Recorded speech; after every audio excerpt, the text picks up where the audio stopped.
Hello, everyone. I'm Ben Woodbury with the Friends of History, and we'll be your host today.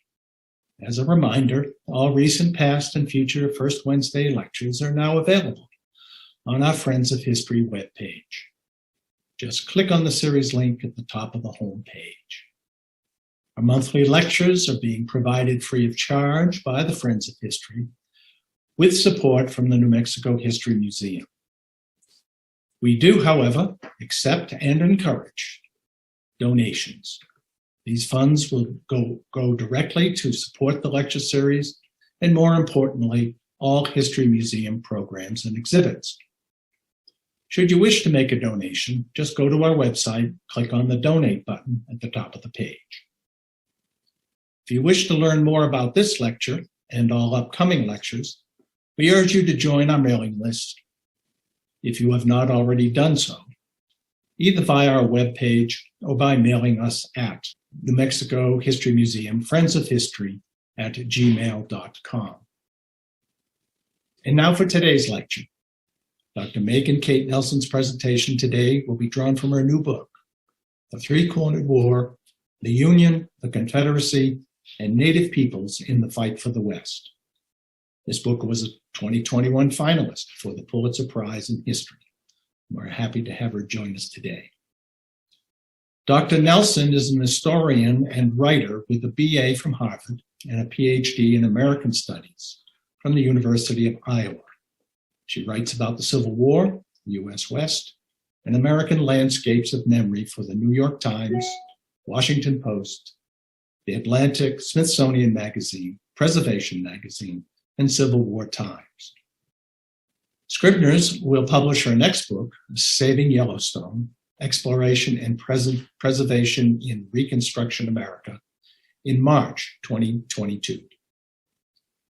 In today's lecture, Dr. Nelson draws from extensive historical materials, focusing on 9 charismatic individuals who fought for self-determination and control of the region during the Civil War, and whose actions revealed the importance of such individual efforts in the midst of the larger military conflict between 1861 and 1865.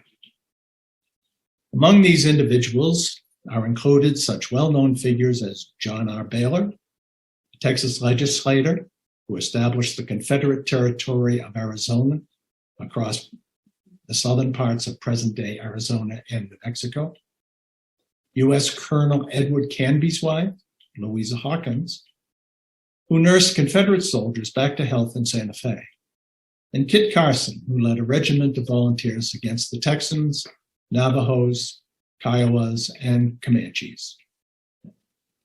As well as some lesser-known individuals, she also talks about Juanita, a Navajo weaver who resisted Union campaigns against her people, and Mangus Colorados, revered Chiricahua Apache chief who worked to expand Apache territory in Arizona.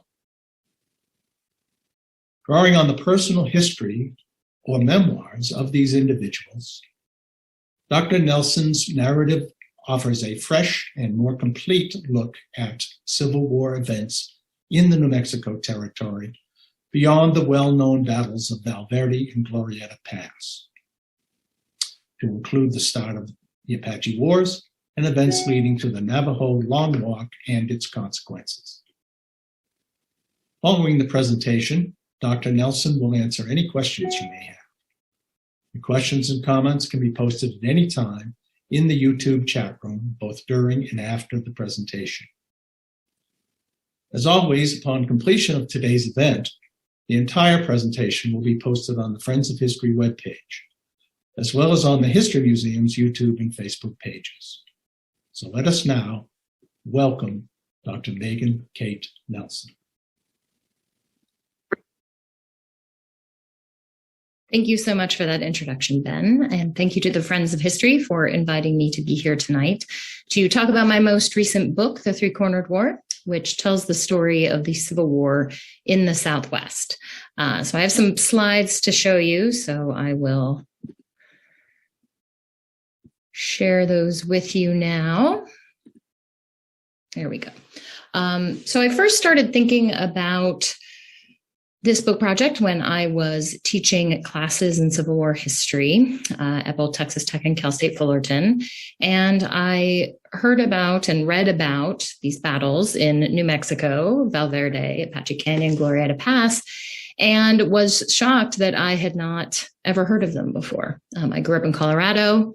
I didn't know about these battles. I didn't know there was a far Western theater in the war that was really positioned in the desert Southwest. I didn't know that Colorado soldiers were deeply involved in defending New Mexico territory from a Confederate invasion.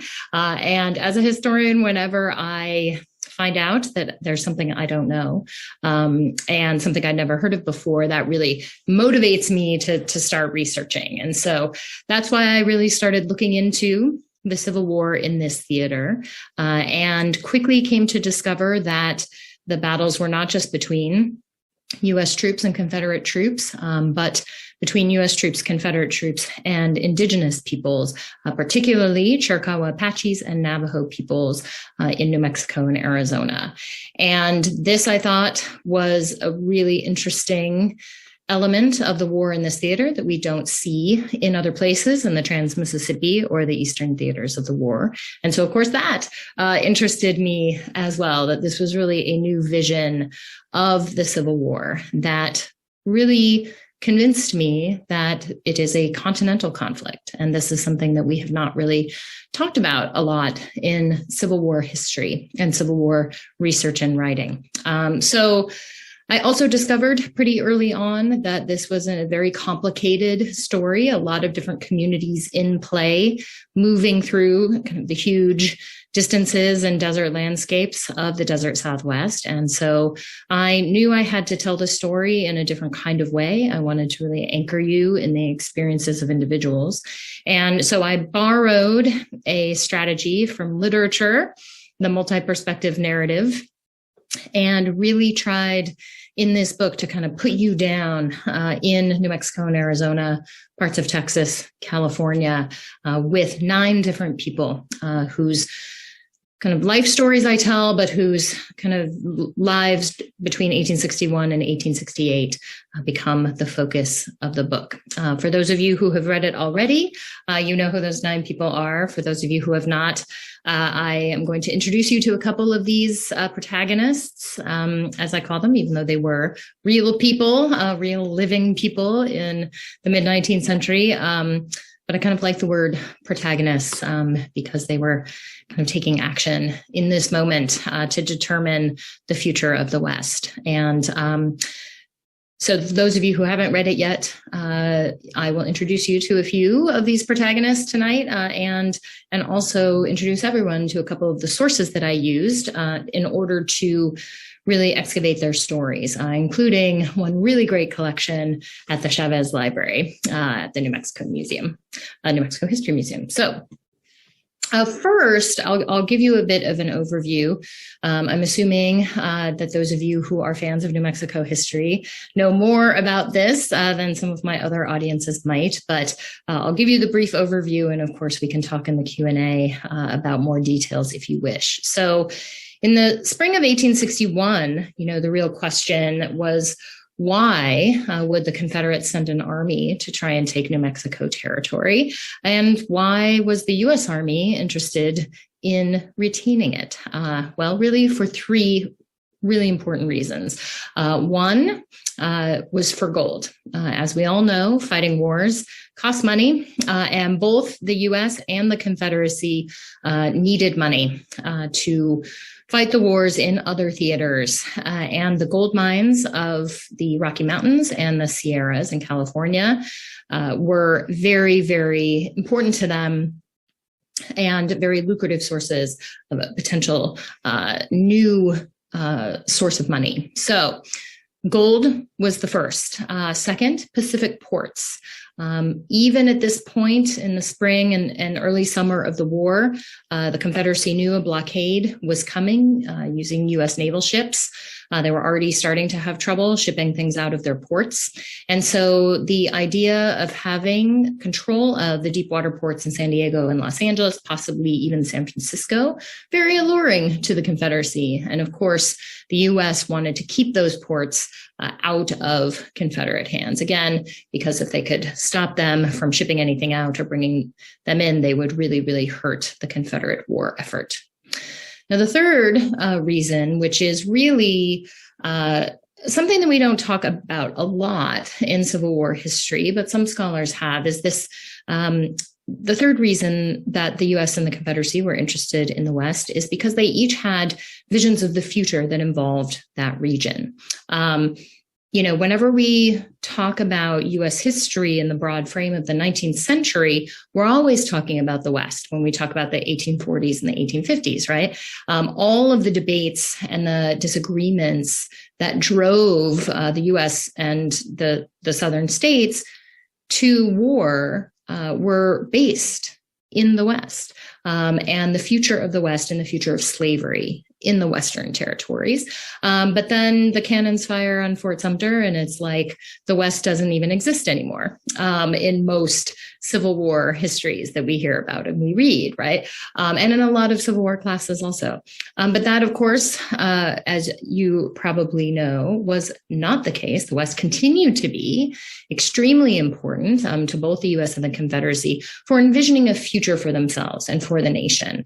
For the United States, this future involved a land of free labor, a land without enslavement from coast to coast.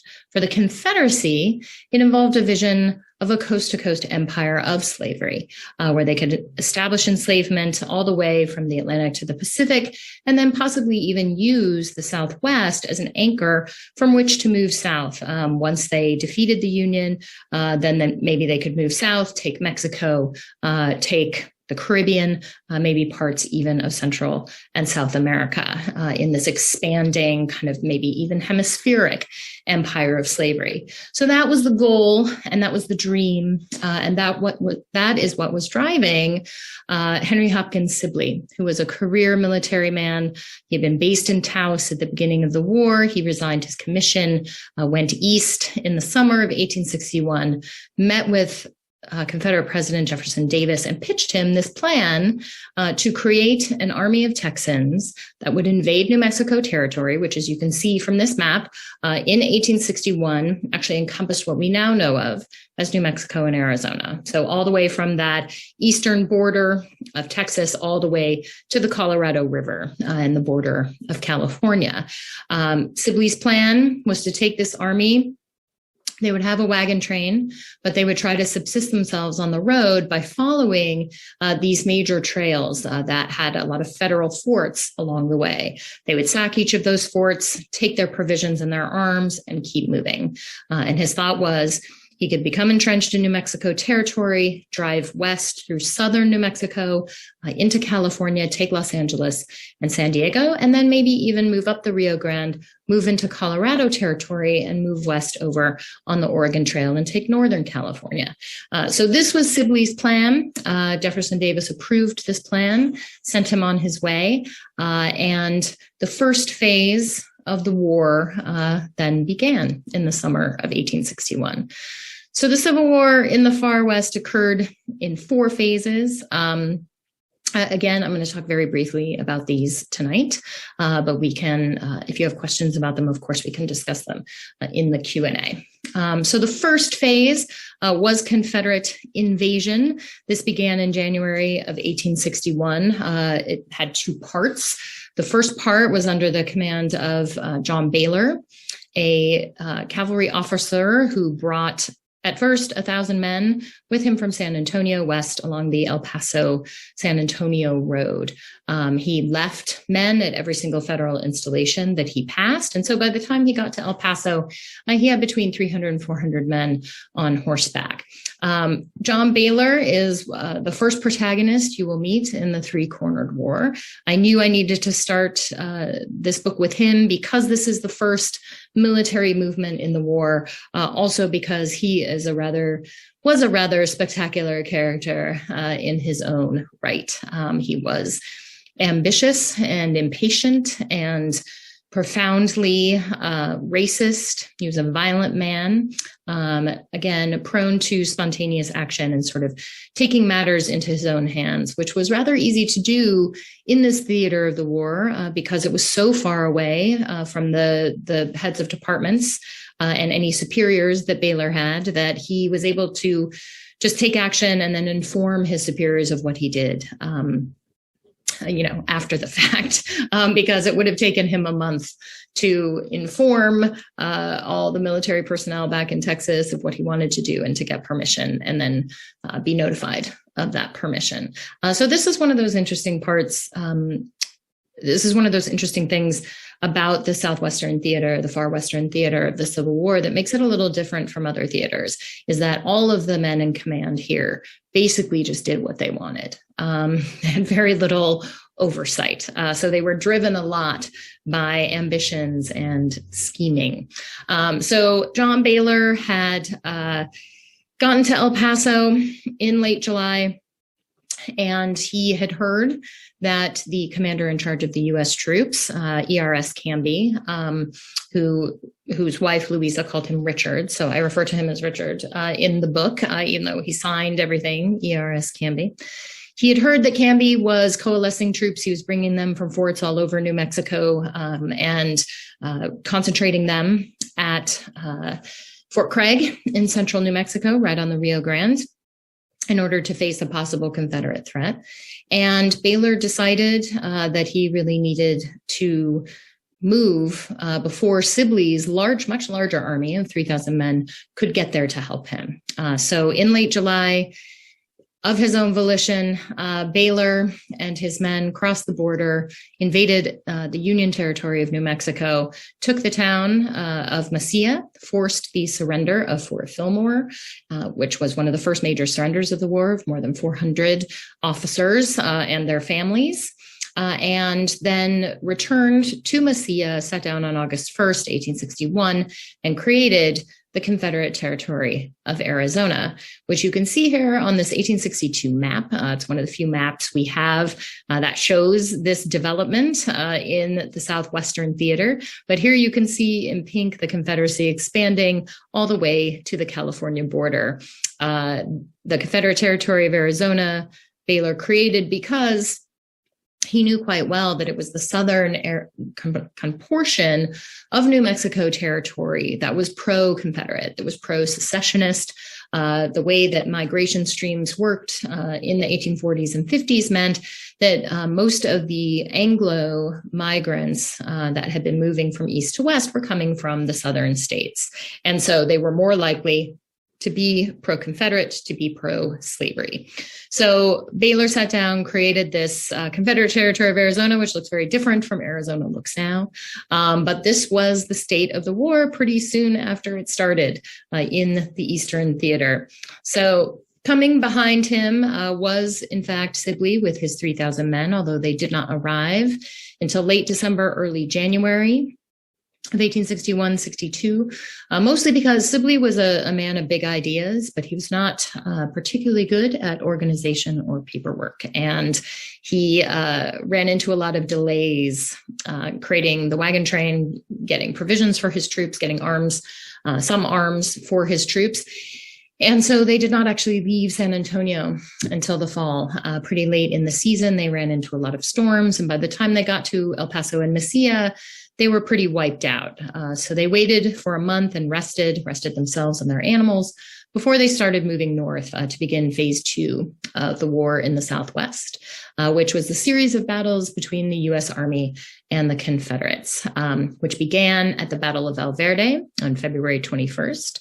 When Sibley brought his troops up, he thought about assaulting Fort Craig directly, but pretty quickly figured out that that was going to be difficult to do. It was really well defended, and Canby had more troops than he did. So he decided to move around. They crossed the Rio Grande to the east. They moved north and tried to recross it at Val Verde. And this was the one-day battle. along that river, which the Confederates won in a late day charge across the field of battle, where they took the U.S. guns and then turned them on the soldiers as they fled back across the Rio Grande and back to Fort Craig.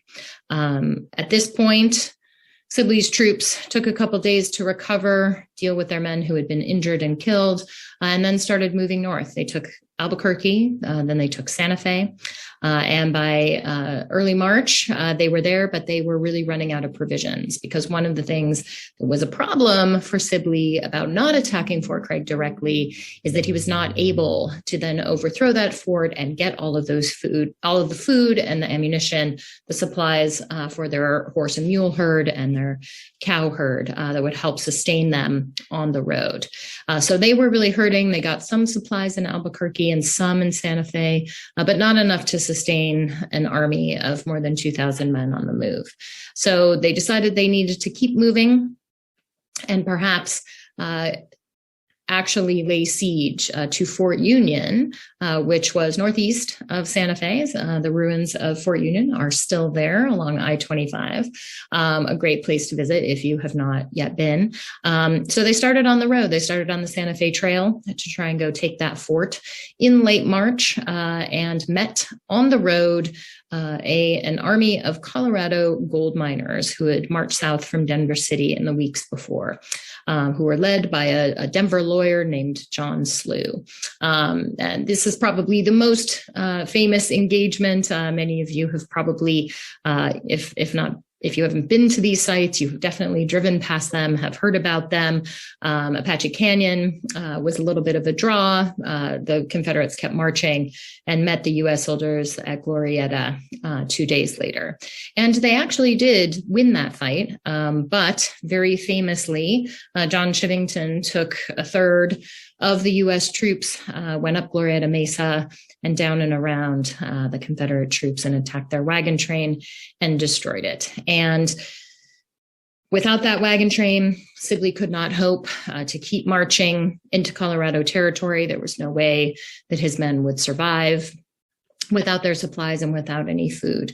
And so he began, and his troops began a massive retreat in the beginning of April, all the way through late July of 1862, where they marched, many of them on foot, some on horseback, but many on foot, from that battlefield of Glorieta all the way back to San Antonio. And here you can see their retreat line here in blue. They took a kind of major diversion to try and get around Canby's troops, who were shadowing them across the other, on the other bank of the Rio Grande River, to make sure that they made their way south and then back across the border into Confederate Texas. Now, the whole time that this was happening, Chiricahua Apaches, Mescalero Apaches, and Navajos were raiding both U.S. and Confederate troops. They were siphoning off weapons and horses and mules and some cattle, and they were really affecting the manpower of both the U.S. and the Confederate troops in this region. So the three-cornered war of the U.S., the Confederacy, and Native peoples was occurring from the very beginning of the campaigns here in the Southwest, although it would become much more intensive and more targeted in the next two phases. Now, one of the soldiers who was fighting for the U.S. Army, who fought at Valverde, and then Peralta, and which was a kind of retreat, minor retreat action between U.S. and Confederate soldiers while they were retreating down the Rio Grande. One of the men who participated in that was Alonzo Hicks. He is one of the protagonists in the book. He was the first person I kind of found and chose for the book project and decided to write about. I found his diary in the Denver Public Library in 2010, which is when I first started thinking about this project. And it's a really fantastic source. It is one of the few kind of full sources that we have, giving the soldier's point of view, the kind of private's common soldier point of view during this conflict. And when I read it, Alonzo Hicks really kind of leapt off the page to me. He had come to Denver in 1859 as part of the gold rush. This, again, was another event I wasn't very familiar with, even growing up in Colorado. And it's really important. The discovery of gold and that gold rush brought tens of thousands of young men of military age to Colorado territory. And many of them were still there in the summer and fall of 1861 when the calls for troops went out to defend New Mexico territory. So gold miners have a very large role in this story, and Alonzo Hicks helps me to tell that story and to really explain the very important role that gold played in this conflict in the West. So phase 3 of the Civil War in the Southwest took place in a different sort of area, but brought another group of soldiers into the Southwestern region as part of the Civil War. This was the California Column, a group of about 2,000 cavalry and infantry, marching from Los Angeles all the way to the Rio Grande from early March 1862 to July and into August. These soldiers were under the command of James Henry Carlton, another career military man. He was actually born in Maine, but spent most of his military career at frontier forts in the West, had actually been posted in Albuquerque in the 1850s, where he had met Kit Carson, who is another one of the protagonists in the book. Now, Carlton did not have abundant experience in the field of battle, but he was an excellent organizer. He was extraordinarily type A. He paid attention to details, and he was really training all of these men for multiple months to march, go on this very long, over 700-mile desert march through Southern California into Southern Arizona and to the Rio Grande during this period. Now, they had planned to leave in December 1861, but a couple of days before, it started to rain, and it did not stop raining for 6 weeks. This was the effect of a weather event that we've become more and more familiar with lately, the bomb cyclone, and it just poured more than a foot of rain, even more than 2 feet of rain on Southern California and parts of Northern California also during this period. So basically, the road that they were supposed to take was completely covered by water. They had to wait until it dried out completely, which was March 1862. During that time, Carlton continued to drill his troops, continued to get provisions for them. He sent small groups along the road ahead to cache hay, to dig out wells.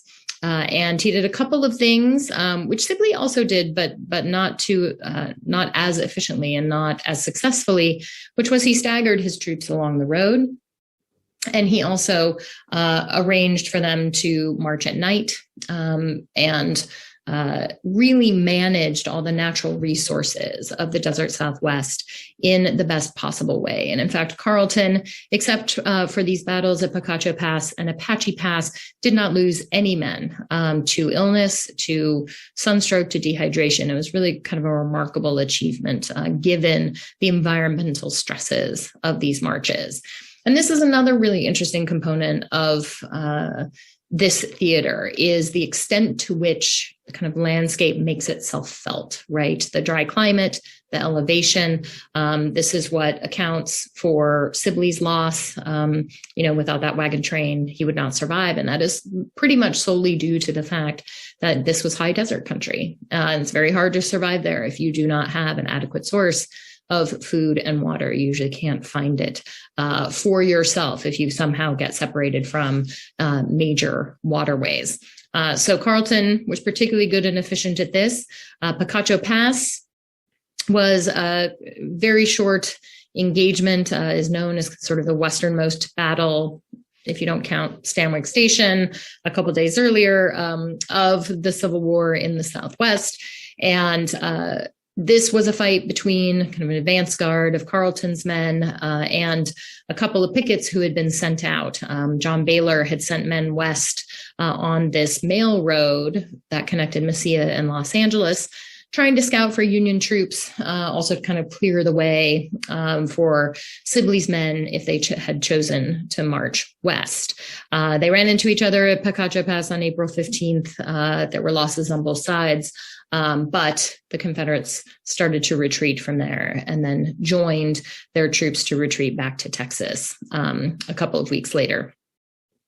As they moved east, Carlton's California column met Chiricahua Apaches who were defending their homeland against this latest incursion of white soldiers. The Battle of Apache Pass took place on July 15th. The U.S. Army won that battle. Chiricahuas lost control of Apache Spring, which was a vital site of and a vital site and water supply thoroughfare in southern, what is now Arizona, but then southern New Mexico territory and Apacheria. And so it was a pivotal battle for multiple reasons, and you see it from a couple of different perspectives in the book. One of the reasons it's a really important battle for really the future of this region is that when Carlton came through Apache Pass a couple of weeks after the battle and he saw the graves of his soldiers there, he became really enraged. And he had been kind of in the couple of months before fairly open to negotiating with Indigenous groups he came across along the way. And in fact, had made several alliances with what were called the Pima and Maricopa peoples at that time, so that they would provide his men with food in exchange for weapons and other items and cloth. And so he was willing to negotiate with Indigenous groups. But when he got to Apache Pass, he decided that he was not going to negotiate with Chiricahua Apaches, and that instead he would form another battle plan entirely. And that is what led to the fourth and final phase of the Civil War in the Southwest, which were the U.S. Army campaigns against Native peoples, which started in the fall of 1862, once Carlton arrived first on the Rio Grande, and then he went north to Santa Fe. Canby was sort of reassigned to lead troops in the Trans-Mississippi Theater, and Carlton took over as the commander of the Department of New Mexico.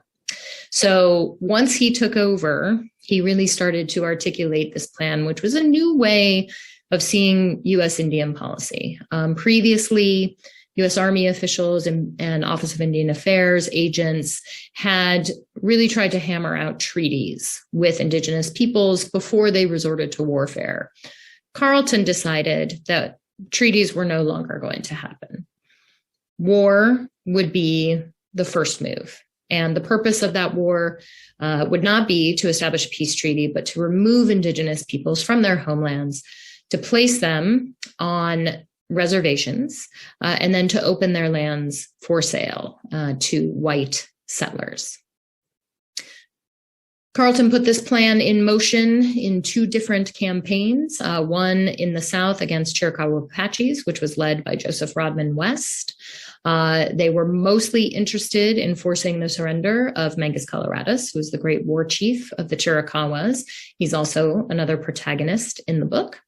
They did manage to capture him, luring him into a parley, but soldiers killed him while he was a prisoner. In January of 1863, Carlton believed that this would sort of stop the war with the Apaches. That without his leadership, the Apaches could not go on, but he was incredibly wrong about that and many other things during these campaigns. The death of Mangus Coloradus galvanized Chiricahua Apaches and began the Apache Wars that lasted into the 1880s. So the U.S. Army was never successful in their fights against Mangus Coloradus or the Chiricahuas during this period. In northern New Mexico, and then what would become the U.S. territory of Arizona in 1863, the U.S. Army was more successful. Here, the campaigns were led by Kit Carson, who was Carlton's favorite officer in the field. There was a very short campaign against Mescalero Apaches in the fall of 1862, and Carson sent them, a small group of about 400 or 500 people, to Bosque Redondo, which was a reservation Carlton had chosen himself and had surveyed and had set aside for not only Mescalero Apaches, but also Navajos, who he planned to campaign against in 1863. So I had said before that Carlton was this great kind of organizational commander, and he was indeed, but in this moment, it was probably due to his racism and due to his kind of lack of experience in this region, in this context, he made a lot of mistakes that ultimately led to a really terrible human rights crisis at Bosque Redondo. To some extent, the weather was to blame, but mostly I think we can put all of the human blame on James Carlton for the disaster that Bosque Redondo became. His officers had told him that site was not suitable for large numbers of people to try and farm, and he did not listen to them. He had chosen that site, he was wedded to it, and he would not listen to reason. Then he sent Kit Carson against the Navajos, starting in the summer of 1863, told him to use hard war tactics where they would destroy the crops, all the belongings of any Navajo peoples they came across, and force them into surrender because they would be starving and unable to care for themselves. He also forced Carson into a campaign against them in the winter because he rightly guessed that they would be most vulnerable at that moment in their camps around Canyon de Chelly. So starting in January of 1864, the long walk of the Navajo peoples began, lasted most intensively for about 4 months, but really for about 2 years, from 1864 to the fall of 1866. Carlton had thought that there would only really be about 2,000 Navajos who would be forcibly removed to Bosque Redondo. In reality, there were about 10,000, and that created a major survival crisis for them, not only on the Long Walk itself, which, as you can see, one of the major routes here, there were 4 routes total, but this is one of the major ones. It was more than a 400-mile march that most Navajos made on foot, although some of them were on horseback. So there was a very high mortality rate along the road during the Long Walk, and then about a 25% mortality rate at Bosque Redondo itself for the next 4 years while the Navajo people were incarcerated there. And I use the word incarceration deliberately because I think there are ways that we can look at Bosque Redondo kind of right next to other prisoner of war camps during the war on both the U.S. and the Confederate side. There were lots of parallels in terms of, humanitarian crises, disease spread, lack of provisions, lack of the ability to create housing and protection for themselves. Here you can see what the lack of trees around Bosque Redondo resulted in, which was shelters that were made out of mud and sticks and kind of partially buried into the ground, which is not a traditional domestic structure for the Navajo people. They were just trying to survive in this new kind of climate, this new landscape for them. Beginning in 1864. The situation there, as I have noted, was a disaster. Worm infestations destroyed most of the Navajos' corn crops, which they had planted to feed themselves. Carlton could never really get enough provisions to feed them adequately. They were left kind of out in the open with these kinds of shelters, which were not adequate. People were dying of all kinds of exposure diseases like pneumonia, and then also, the diseases that were spreading, as you would imagine here, as they did in prison camps, dysentery, malaria, measles, diseases of that nature. The situation was so bad that the Navajos really began to call, from the very beginning, they called Bosque Redondo Waldy, which means land of suffering. So the protagonist, who the reader follows through these experiences, not only of resistance to U.S. soldiers, but then ultimate surrender, removal to Bosque Redondo, the Long Walk, and then 2 years spent in those conditions at Bosque Redondo, is Juanita, who was a weaver, a woman of great note, who was married to Manuelito, one of the great headmen of the Navajo people. I first found out about her through the amazing work of her descendant, Jennifer Nesdenetdale, a Navajo historian who researched her ancestors' history and shared that history with non-Native scholars. I really wanted to talk about Juanita because not only was her experience a civilian experience of the war, which is important to note. Wars don't just happen on battlefields between soldiers. They happen to everybody. Their influence is quite widespread among a lot of different kinds of communities. And so I wanted to tell that story. And then I also, because she was a weaver, and she's depicted here, this is actually a photograph that was taken in 1874 during a Navajo visit to a delegation visit to Ulysses S. Grant in Washington, D.C. And Juanita is pictured here in a dress of her own making, and then among other forms of textiles. And I really wanted to talk about the important role of women in Navajo society and weaving.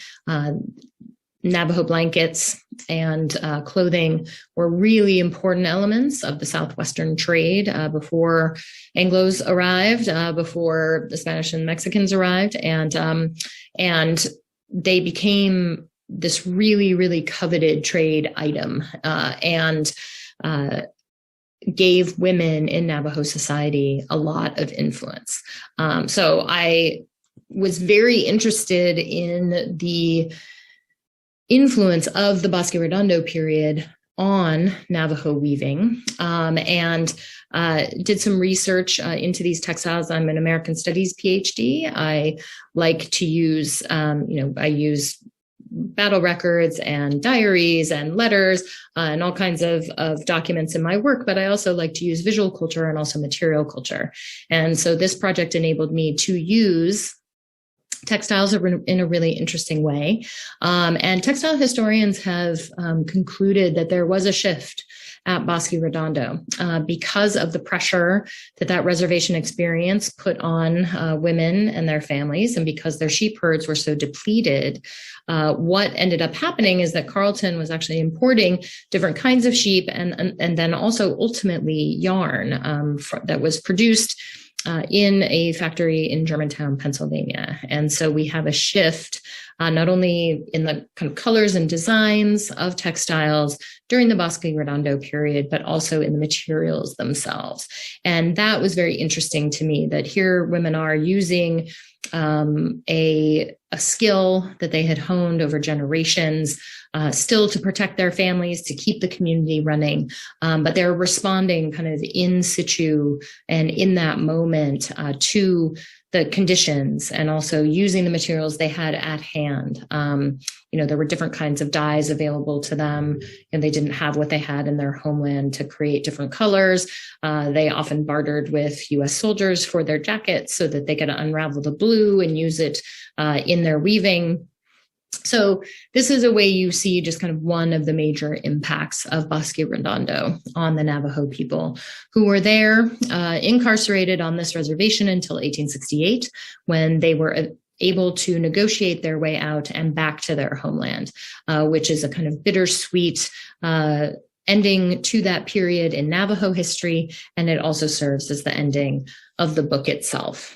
So finally, I wanted to introduce you to one of the protagonists in the book, because he has a specific connection, of course, to Santa Fe and to the Chavez Library, but also because he's the connection to my next book that's coming out in March. So John Clark was the Surveyor General of New Mexico Territory. He was appointed by Lincoln, and he is giving another one of those civilian perspectives in the book. He arrives in October of 1861. He's there for most of the action, although he does flee from Santa Fe as the Confederates are coming forward. So he's actually not there for the occupation of Santa Fe or for the battles of Apache Canyon and Glorieta. But he returns after everything is resolved, and he really is there for the duration of the book and is quite a good observer of Santa Fe society, meticulous in his journal writing. And I first ran into him at the Chavez Library. The John Clark Diaries are there, luckily for me, transcribed as well, even though his handwriting is actually quite lovely and readable. And he turned out to be a huge gift. Initially, I was just going to use him to provide a kind of color commentary about Santa Fe during the war. But as I started reading through his diary entries, I figured out that he was actually really involved not in the soldiering aspect of the war, but in all of the other aspects. He surveyed Bosque Redondo.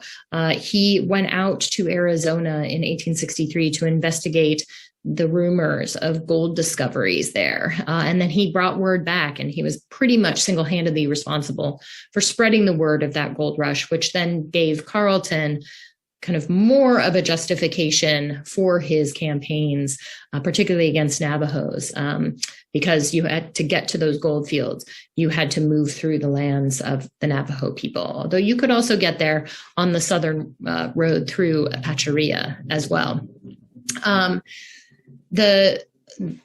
The journals are in pretty pristine condition at the Chavez Library. They led me to his papers at the National Archives, which are also in pristine condition. You can see them in their box here. And you can see the extent on the right with this like really quite beautiful plat map that he made of Santa Fe during this period that it seemed to me as I was looking through them that John Clark, wrote his updates to the General Land Office. He created maps like these. He folded them up, he sealed them, he sent them.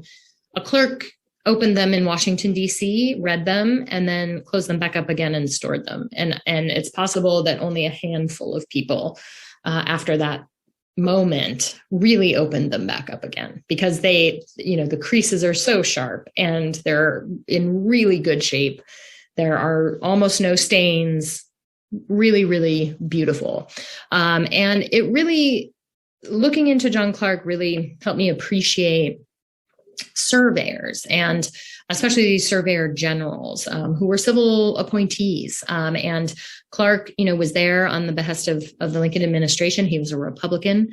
He was their sort of representative in Santa Fe during this time, or one of them. And he played a very important role in determining the future of New Mexico. And it was through my research into Clark that I started thinking more broadly about surveys during this period in the American West. And that led me to the Hayden Survey of 1871, which was the first scientific survey into Yellowstone, which led directly to the passage of the Yellowstone Act on March 1st of 1872. The 150th anniversary of that is coming up this next year, and my book, Saving Yellowstone, is going to be published kind of on that date in, kind of consort with that anniversary. So in that, I tell the story of Ferdinand Hayden, who was a scientific surveyor, a geologist, who was a different kind of appointee from John Clark. But they had the same goals, which was to measure and understand the West through its landscape and its resources, and to promote white settlement of the West. So if you are interested in Yellowstone, if you're interested in surveying, this might be the book for you as well. But that gives you a sense, too, of how, as a historian, I tend to find my projects as I'm researching the current project. So, Clark kind of led me to Ferdinand Hayden and to this new book.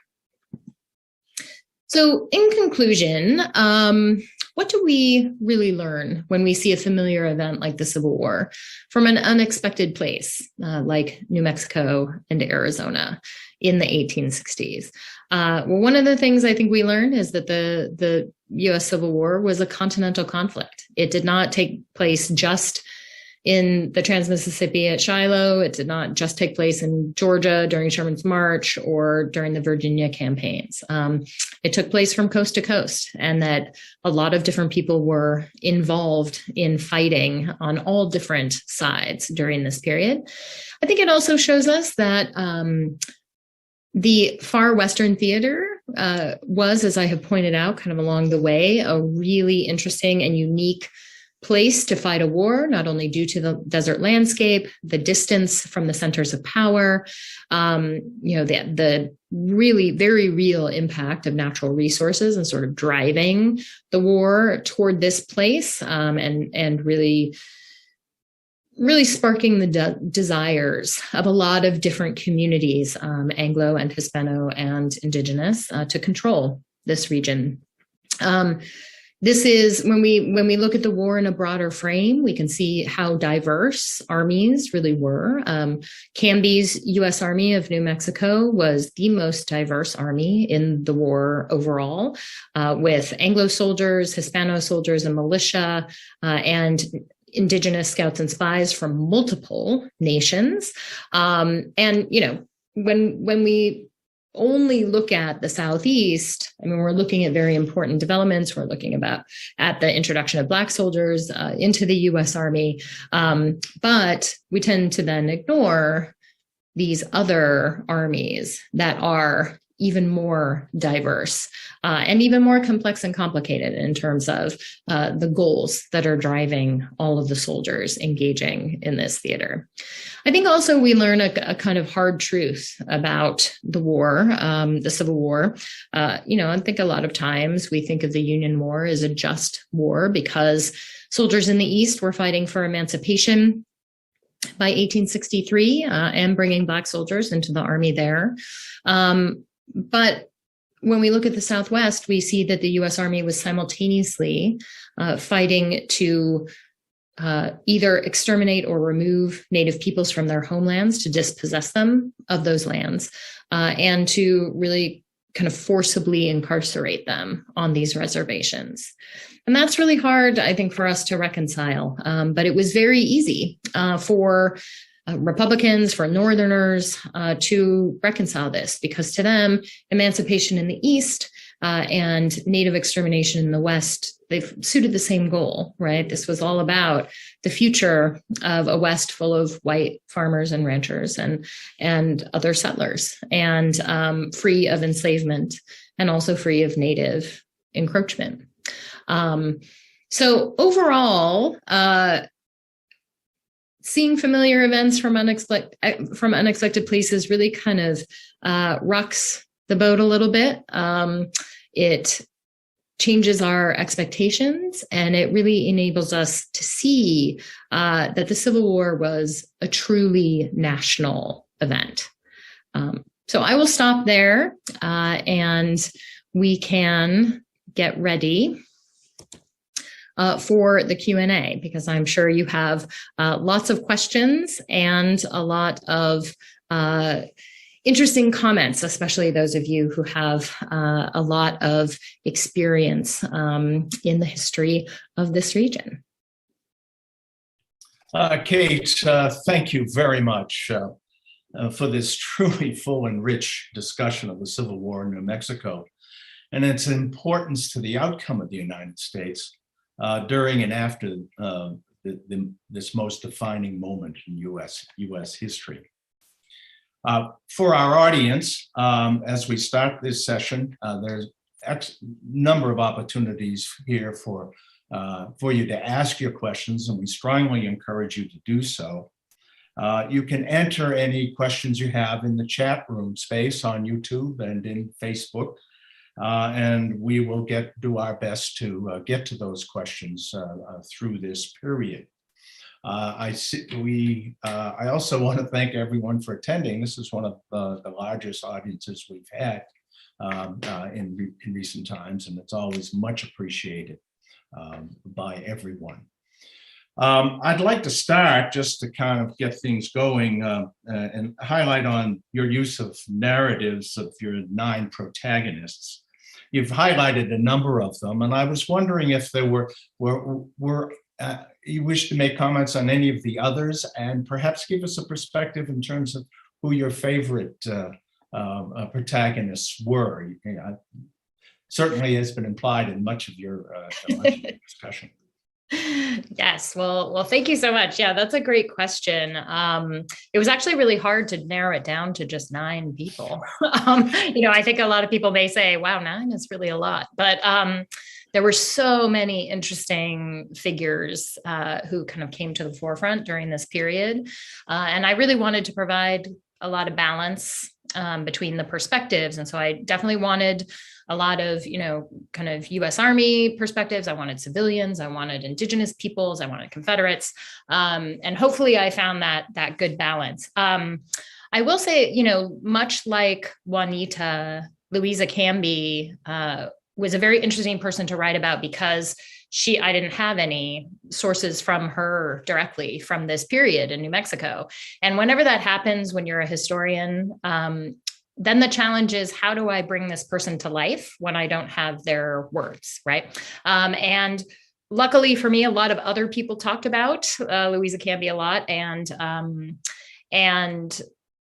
I was able to kind of build a sense of her life, not only through the biography of her husband, which sort of tracked her across space, but also, through all of these other assessments of her from John Clark and other people who had met her in Santa Fe. So, and that was an interesting challenge for me. This was a new way of writing this narrative history and multi-perspective narrative. I had, written the 2 other books before, but in a very academic, argument-driven sort of style. So it was really fun to kind of get to know all of these people. And Louisa Canby, I've heard from other audiences that she is a kind of fan favorite because she's a civilian, because of all of the very interesting actions that she takes in Santa Fe, helping the Confederates, possibly, revealing where the materials were that were intended for Navajo peoples.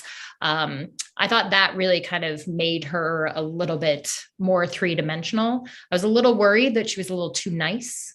But I think her attendance at seances and these kind of vaguely sketchy things she was doing actually made her a little more interesting. So, I think Juanita is definitely the heart of the book, as I said, and she was also really interesting to write about, kind of digging into Navajo history and women's history within a kind of larger Indigenous world was really interesting for me as a historian. I think the most hated protagonist in the book, it's a pretty close neck and neck race between Baylor, because he's so outsized in his violence and his, the actions he takes without orders. He does a lot of very bad things when he is in New Mexico. And James Carlton, who, pretty single-handedly turns the US Army effort against Indigenous peoples, and I think is primarily responsible for the disaster at Bosque Redondo and that extraordinarily high mortality rate. And, we try to say as historians that you don't ever want to kind of fall in love with your protagonists or the people that you're writing about. And I don't think I did that, but I definitely had my favorites it was fun to write about Baylor and what a terrible person he was. That was, not a bad writing experience there as well. Well, of course, having them and the range of experiences each of these individuals really offered a multi-spectral view of this whole period, and certainly enriched my personal understanding of that. Of course, another one of the people that is often loved to be hated is Sibley. And we do have a question in terms of the role of his alcoholism in the conflict. And so perhaps you could touch on that briefly. Yes, his alcoholism was pretty well known, had been before the war too, since he was a career military man and, had contributed to campaigns against Navajos in 1860 with Canby and was in charge of the Taos garrison before he left. And so he was well known in the territory, and Louisa Canby actually knew him personally, which is why he came to see her when he arrived in Santa Fe. But yes, his alcoholism actually contributed, I think, to his inability to lead his troops into battle. In terms of logistics, it was actually his other big kind of issue, which was that he was just not a good organizer of men. Like, he was the exact opposite of Carlton in this context. Like, he had an abundant experience fighting in the desert. Like, he had been posted at frontier forts, his entire military career. But so he knew the deal, and he did in fact stagger his troops. He did understand that he needed to bring that large cattle herd with him, that they needed to measure out their water supplies. So he knew enough about that, but he hated paperwork. He didn't want to do it, and he was extremely bad at it. So it was really that first delay in Texas that caused such a problem for him in the long run. And then he, of course, was completely out of the Battle of Valverde, which was a great Confederate victory that he took some responsibility for, which he shouldn't have done because he wasn't really there. He was hungover in his carriage and had really nothing to do with leading his troops into battle. He was not at Glorieta. He was not at Apache Canyon. Like, he was basically a non-entity. So that's where we see his officers really taking control and actually doing quite a good job. I mean, the Confederates were militarily on the ground quite strong. They didn't lose. You can't say that they lost any of the battles. It's just that logistically, once their wagon train was destroyed, they had no hope. And that was due to Sibley's mismanagement, which I think you can attribute to his alcoholism, but mostly to his complete lack of talent in that area. Very good. Carson was another one I suspect you had very little direct info on, and was, of course, so much has been written about him. Mm-hmm. But we do have we're wondering what your thoughts were on his involvement and the decisions that he made. Absolutely. Kit Carson was an interesting person to research because, of course, as you know, most of the information we have about his life and his autobiography stops before the war begins. So it's mostly that frontier history, Indian fighting, his time in California during the Mexican-American War, his work as a scout for the U.S. Army. So most people are really surprised to hear that he was an actual colonel in the U.S. Army during this period and that he was at Valverde and that he, I think probably most of you out there know him fairly well as a leader of campaigns against Navajos and Mescalero Apaches in this region at this time. But so often that's divorced from Civil War history at all. We just think of it as part of the Indian Wars. So he was a really interesting person to research. I was also very aware of his kind of mythic status. And, today and in the 1860s, I mean, he was this guy, everyone knew him. And John Clark talks about meeting him and being really impressed by him. And of course, Alonzo Hicks and Bill Davidson, two kind of privates on the field of battle, they know about him and they know he's there and they kind of want to meet him. He's already a celebrity in the region at this point. And so when I was doing research on him, I was interested in his role as both a U.S. Army officer, but also a former Indian agent, someone who spoke multiple languages of the borderlands, both Indigenous and Spanish, and was a real leader of the First New Mexico, which is this, incredibly diverse fighting force in the Civil War. And that's what I found really interesting about him was this tension that he kind of held within himself as being part of multiple worlds in this moment. I think it's fairly clear that Carlton just really wanted him to go after the Navajo community in the summer and the fall and the winter of 63, 64. He was a little more reluctant, but ultimately he did it because he was following orders. And because I think he was invested in the U.S. Army cause overall in the region. You may note, those of you who have read the book may note, I was, Kit Carson obviously is the only person people not familiar with this part of the country and its history would know just in general because he is so famous. And so, I knew that. I knew he needed to be in the book and he needed to be a figure, but I sort of wanted to resist his pull, kind of as someone having almost too much power in the analysis of this war in this period. And so if you'll note in the book, every other protagonist has chapters named after them, except for Carson. So he always appears in battle chapters with other people. And that was a deliberate choice on my part, kind of highlight his significance, but then also kind of battle his mythic status a little bit, so that you get to see him more as a real person, kind of surrounded by other people and working with other people instead of this kind of mythic frontier hero. Well, I commend you with your efforts trying to find a proper balance and being able to highlight other players throughout. Then there's the question, of course, in terms of the Hispanic role in the conflicts, and you do speak of that in a number of places, but perhaps you could just kind of summarize that as well. Sure. Yes. I mean, New Mexico territory is unique in the country at this point, with 50,000 Hispano-American residents who are relatively recent citizens in the country, right? And Sibley believed that he could possibly turn this enormous population and everything that they brought to the conflict, their weapons, their skills, their food, their fodder for animals, that he could turn those to the Confederate cause, because he believed that they might have actually a kind of a dog in the fight against the federal government. And they may want to kind of liberate themselves from the US, because of course, in 1846 and then 48, the US border just kind of jumped right over them, right? Many of them did not actually migrate to the United States. They just became Americans in the wake of the Mexican-American War. So it was reasonable to kind of think about and maybe ponder whether they would go fully with the United States or with the Confederacy.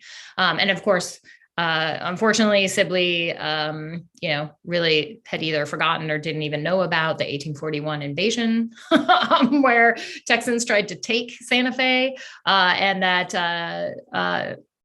the Hispanos living in what became New Mexico territory, what was northern Mexico, had a very long history with Texans and did not like them very much. And so that first move, where they did not actually throw in with the Confederates, was extremely important. And that meant that Sibley had a much harder road ahead of him without that help. Then, of course, Hispanos joined the first New Mexico. They joined militias. They worked as scouts and spies. They also provisioned the U.S. Army. Most of them did. Some actually broke and provisioned Sibley's troops, either in addition or instead of U.S. troops, and kind of then made their allegiances known. So it wasn't a completely monolithic community. No community ever is. But that was an extraordinary piece of help for the U.S. Army, and I think explains why they were able to win. They kept their supply lines intact because of Hispano residents.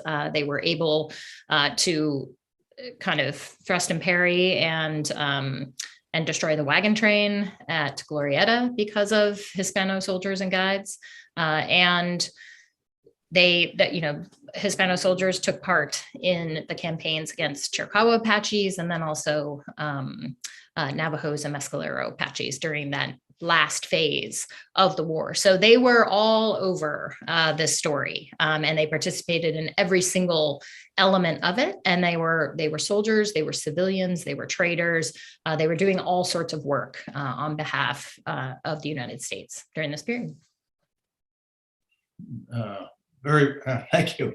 I've got a number of several questions in terms that allude additional. One is that many of the native populations did speak some Spanish, and such as Cochise, Some even had the Spanish names. Did any sense about the ability of communication with the native populations as a consequence of that?